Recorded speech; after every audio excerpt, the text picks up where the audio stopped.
Joining us now, Senator Ted Cruz of the great state of Texas. Senator, how are you? Good to see you. Sean, great to be with you. I watch closely, and I'm paying very close attention.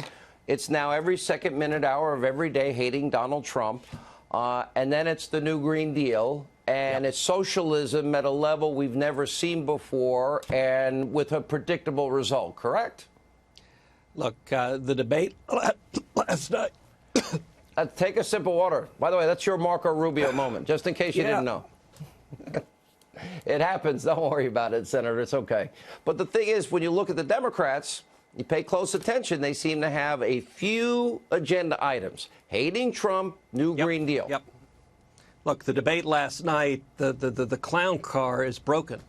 There's no brake, and it only steered left. I got to say, that was scary last night. It was scary to see the Democrats, every one of them falling all over each other to get further and further and further left. You saw the Democrats, you just went through it in your monologue powerfully.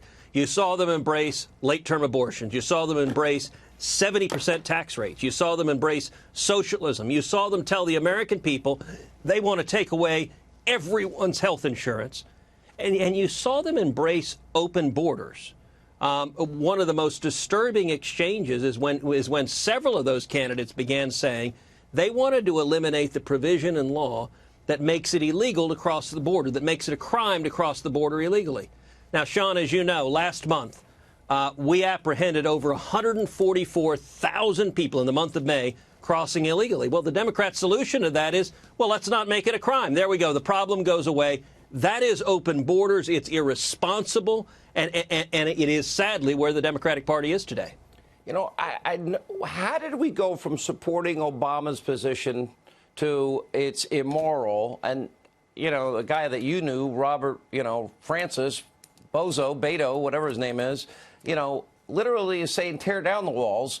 But yet 90% of America's heroin comes across that border. We're losing 300 people a week in the opioid crisis. Then fentanyl, add that to the mix. I've interviewed these border agents that have spent, over a decade talking about children, young girls being trafficked for prostitution. Yes. 11, 12, 13 years old. And Sean, you and I have both been down to the border together. I'm going to be going on Monday back to the border to really try to highlight the crisis we're having there. Now, we saw some positive development today in that Congress finally passed what the president asked for, $4.5 billion. That includes over $1 billion for Border Patrol. That includes over $200 million for ICE. That's good. But here's the bad news. The Democrats in Congress refuse to close the loopholes that are causing this crisis.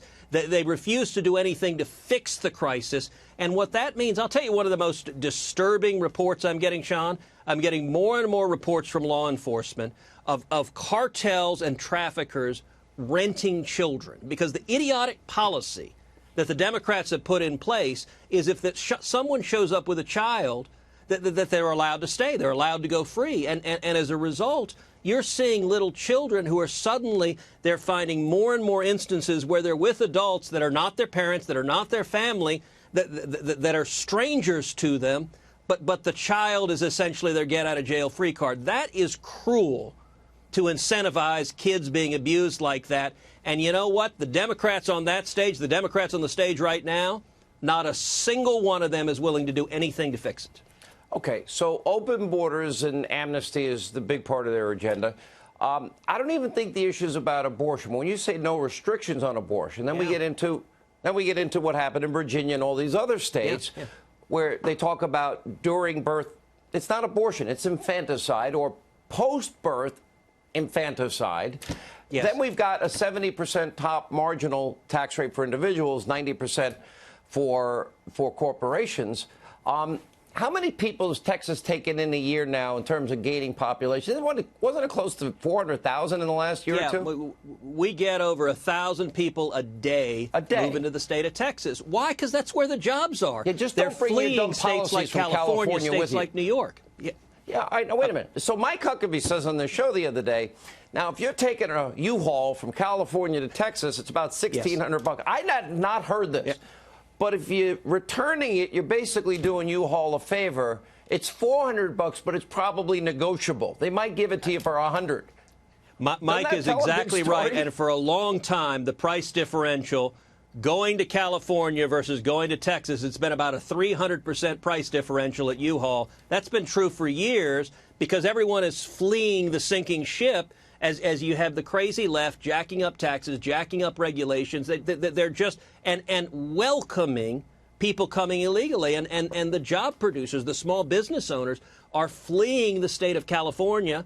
And in Texas, I'll tell you something interesting, Sean. As a story came out a couple of months ago, do you know what the #1 city in the United States of America for millennials moving into it is? My hometown of Houston. Millennials are moving to Houston, the most diverse big city in America. Why? Because you come to Houston, you come to Texas, they're jobs. They're jobs, and the wages are going up, and you have opportunity because the government doesn't put their boot on the back of the necks of small businesses. All right, so here we have, it was interesting, because Bill Maher, I don't like him, but sometimes he makes some very honest statements. And he said, not a good start because they didn't answer the first question. You know, 70% of Americans. We now have the best employment situation in America since 1969. Principles, by the way, that you have supported your entire career, cutting taxes, deregulation. We're now energy independent for the first time in 75 years. The new Green Deal says no oil, no gas in 10 years. And by the way, many of them are buying into this insanity, you know, the new Green Deal. Now, what would that do to a state like Texas? What would that do to the economy in general if you had a 70% personal tax rate, 90% corporate tax rate? What would it do? Where would we end up? It would destroy jobs. It would destroy opportunity all across this country. You know, that tweet you mentioned from Bill Maher, I did something I don't think I've done before. I retweeted today Bill Maher because his tweet was exactly right. He said, look, the first question in the debate was a very good question. There's a first. 70% of Americans. Ted Cruz retweeting Bill Maher. I like that.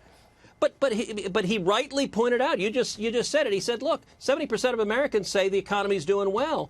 Why do you guys think we should change it? And not a one of the Democrats had an answer. We've got, you know this, Sean, and your viewers know this, we got the lowest unemployment in 50 years. We have the lowest African-American unemployment ever recorded, the lowest Hispanic unemployment ever recorded. And what they're proposing, the Green New Deal would cost $93 trillion. Now, it's hard sometimes to understand what a trillion or billion or million. Let me put that in perspective. $93 trillion is more money than the federal government has spent in the entire history of the United States of America going back to George Washington. It would mean about $65,000 per family in America per year. That's where the Democrats are. They're just... Look, Donald Trump has broken the Democratic Party. They hate him so much that they're embracing policies that would destroy jobs across America and open up our borders. It's wrong. Hey, we went from Obama, Biden, 8 years, 13 million new Americans on food stamps, 8 million in poverty. Now we have 6 million off of food stamps and 6 million new jobs and the best employment situation since 1969. Senator, good to see you. Thank you for being with us.